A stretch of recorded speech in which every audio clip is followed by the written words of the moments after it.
Welcome back to the third module of this course. In this module you'll be understanding exactly what is waste, Muda.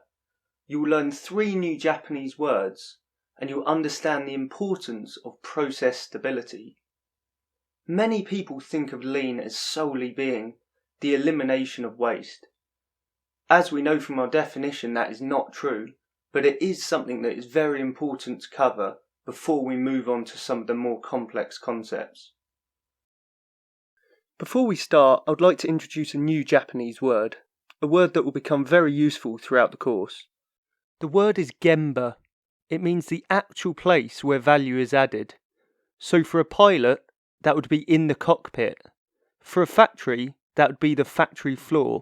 And for a restaurant, it would be the kitchen. You will hear the term going to Genba frequently throughout the course, emphasising the importance of going to the place where value is added to make direct observations yourself. It is no good making assumptions. In order to identify waste, you need to witness and observe the process itself at the Genba.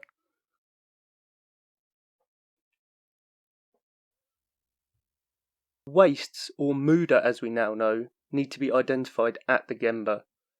Once you understand the different types of Muda, you'll find yourself spotting it everywhere.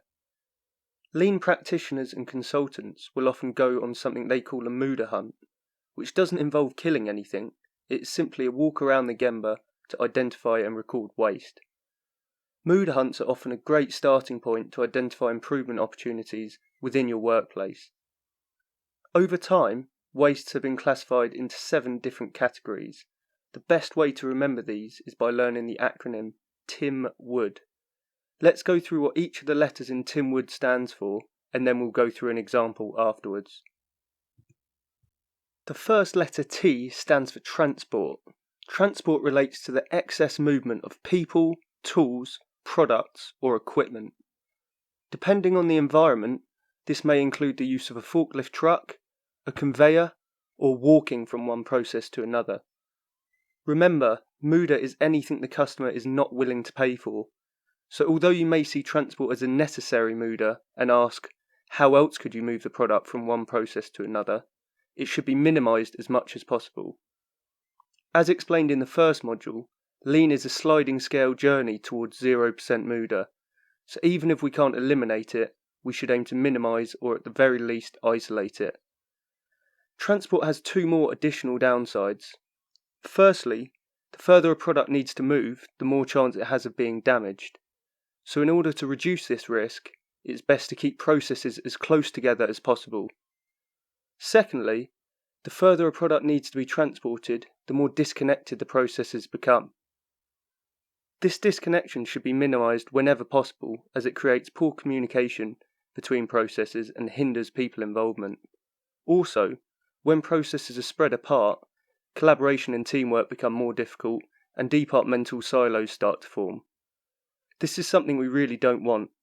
We want different teams to problem solve together, coming up with a mutual solution that is best for the system as a whole, not just optimised for individual areas. This links back to the people involvement aspect of lean. Transport really can be a massive waste. If you have ever followed a pallet in a warehouse, you'll be amazed to see how many times it is handled, often being picked up and dropped off over 10 times before it is finally dispatched. The next waste in the acronym TIM-WOOD is inventory or stock. Inventory is the Muda related to storing, maintaining and managing stock. Stock includes work in progress, often referred to as WIP, which is different to finished goods. It is the material that is part completed and on its way through the production system. For a bike manufacturer, this WIP might be a partially completed bike with no wheels being stored in between processes. The problem with stock and WIP is for every second it is waiting, it costs money to store, it is degrading or rusting, and at risk of being damaged or even worse, becoming obsolete. I have worked in different environments where huge values of stock have been completely written off. Cars have started to rust and seize up, tons of chocolates have melted or gone out of date, and to make matters worse, companies pay to rent additional off-site warehouses to store the stock, paying for the added transport costs, security guards, and huge cost of renting the warehouse. All Muda that has to be absorbed by the customer within the price of the product. Let's watch a 30-second video that shows the risks to people and products of holding stock.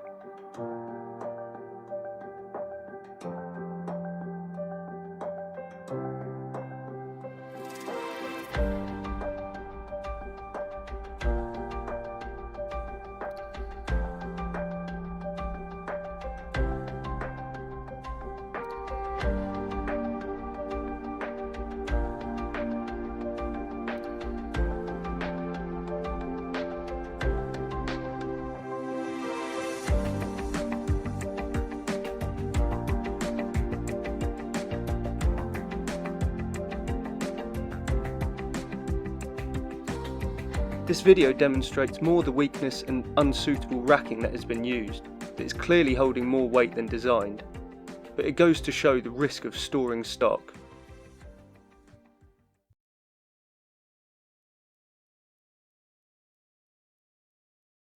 Motion is the Muda related to the ergonomics and wasted movement of a person.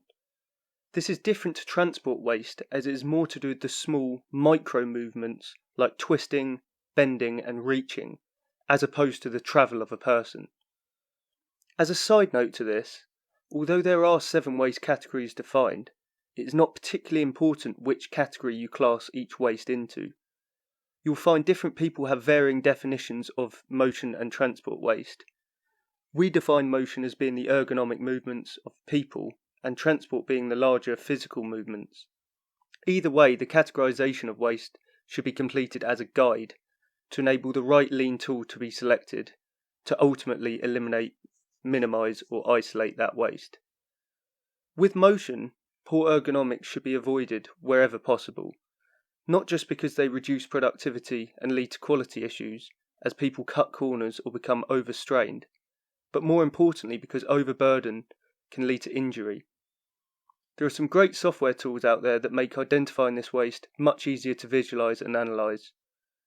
We'll come back to the idea of overworking and overburdening in the next section of this module. The fourth waste in Timwood is waiting. Waiting relates to the fact that time equals money.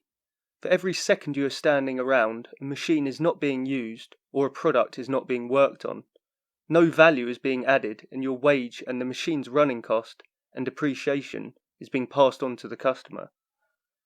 To put it simply, if your competitors' products are waiting around less, customers will move to them and even pay a premium as they can get what they want in less time.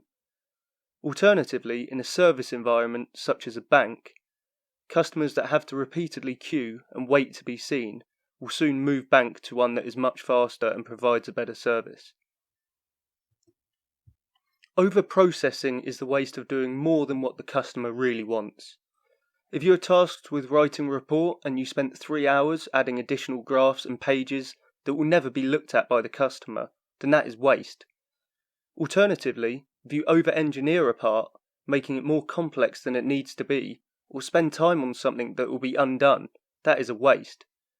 I've seen examples where suppliers have spent time and resource hand-painting parts, without understanding that their customer ends up having to strip the paint off and repaint it a different colour.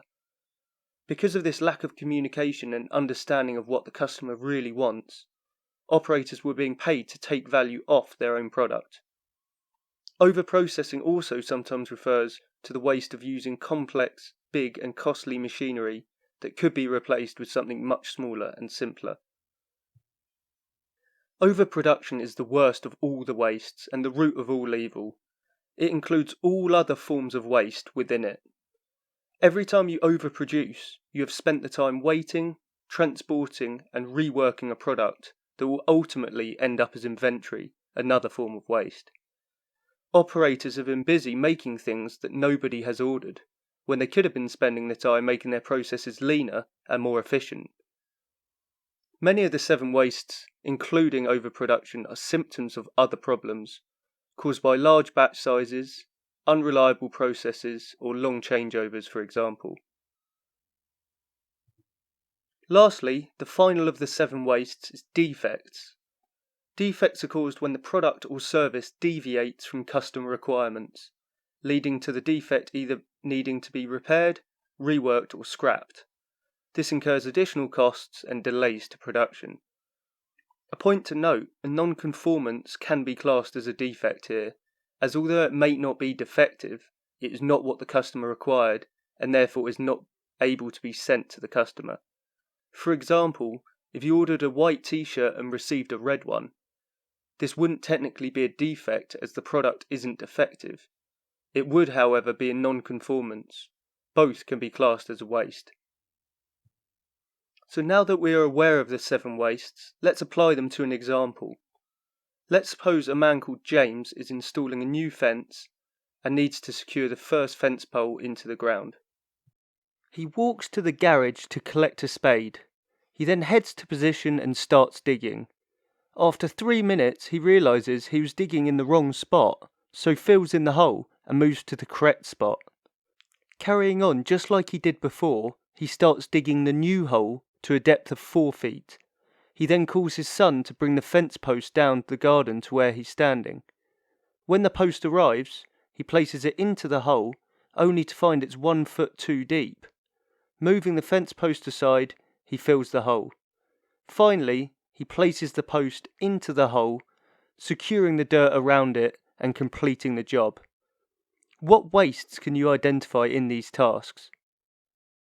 So before we begin, let's first decide what is James's purpose, what's his value add in this process. As his task is to install a fence post, any task that directly involves removing dirt and securing the post can be classified as value add.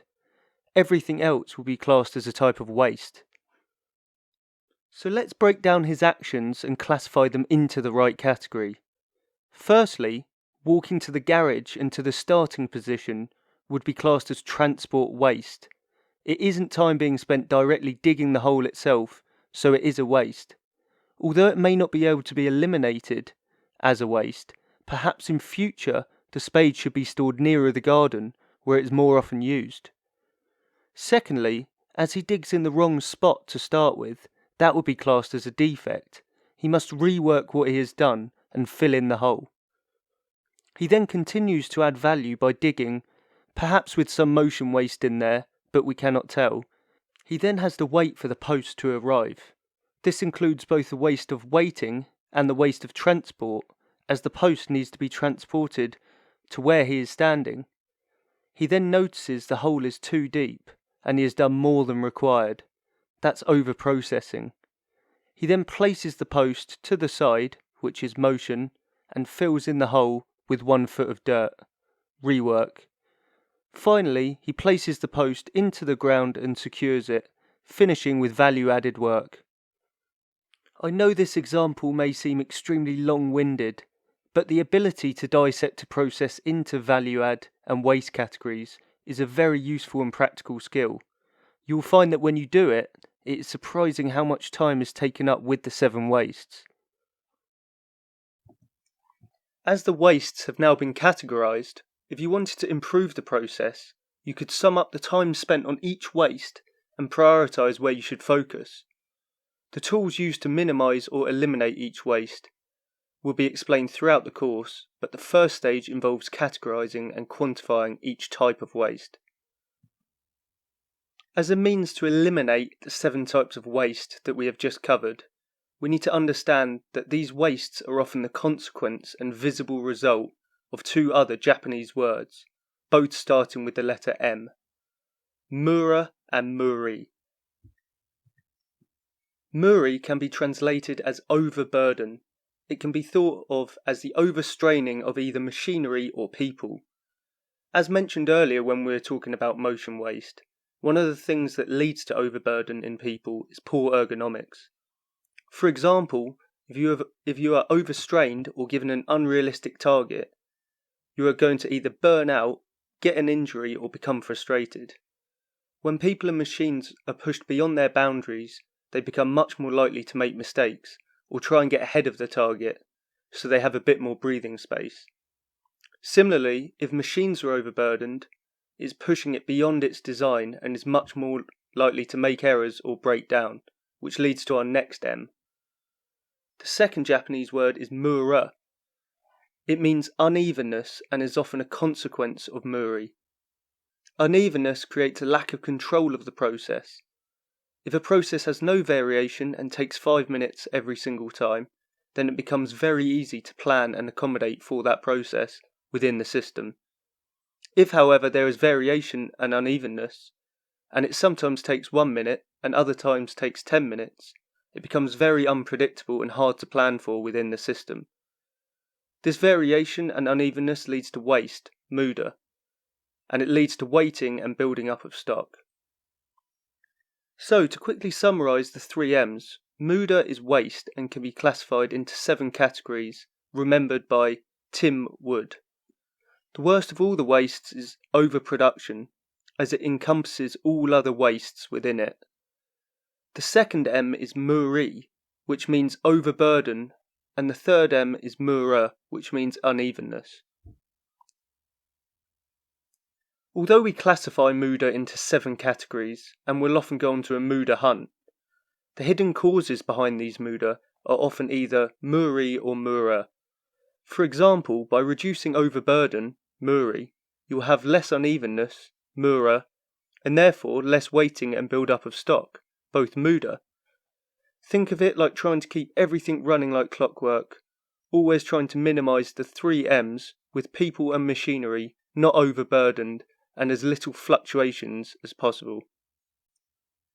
So let's go through an example that demonstrates the link between Muri, Mura and Muda. Let's imagine a house is on fire and a firefighter is at the scene. There is a nearby well from which a firefighter needs water to feed his hose. A helpful neighbour kindly offers to bring him water from the well in buckets. There are a total of 6 buckets available, but because they are heavy, it's only possible to carry 3 at a time. These are his following options. Option 1, he tries to be a hero and carry all 6 buckets of water at once. This leads him to overburden himself and injure himself en route, dropping all the buckets of water on the floor. The house ends up burning to the ground because the water isn't there to put it out. Option 2, the neighbour knows he can comfortably carry 2 buckets of water, so takes the first 2 buckets from the well to the fireman, who starts putting out the fire. While the neighbour returns to the well, the firefighter runs out of water and now has to wait for the neighbour to deliver the next bucket. In order to catch up, the neighbour carries the final 4 buckets, overburdening himself and straining his back. The firefighter continues to try and put out the fire, but due to the gap in water supply, the fire has got out of control. Option 3.